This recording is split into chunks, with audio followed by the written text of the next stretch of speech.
ये 3 बातें मरते समय रावण ने लक्ष्मण को बताई थी।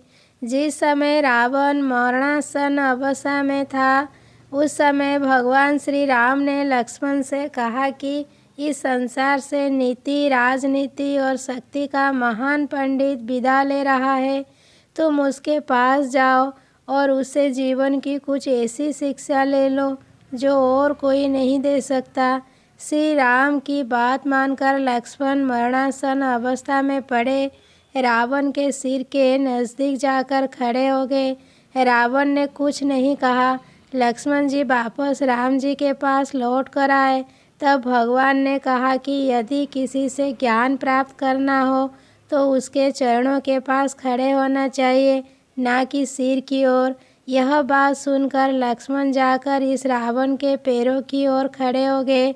उस समय महापंडित रावण ने लक्ष्मण को 3 बातें बताई जो जीवन में सफलता की कुंजी है। 1.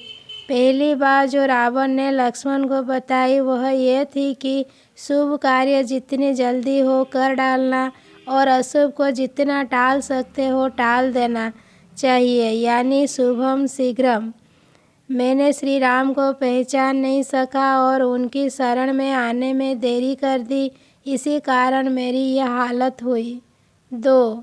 दूसरी बात यह है कि अपने प्रतिद्वंदी, अपने शत्रु को कभी अपने से छोटा नहीं समझना चाहिए। मैं यह भूल कर गया। मैंने जिन्हें साधारण बानर और भालू समझा, उन्होंने मेरी पूरी सेना को नष्ट कर दिया। मैंने जब ब्रह्मा जी से अमरता का वरदान मांगा था, तब मनुष्य और बानर के अतिरिक्त कोई मेरा वध न कर सके ऐसा कहा था, क्योंकि मैं मनुष्य और बानर को तुच्छ समझता था। मेरी गलती हुई। 3.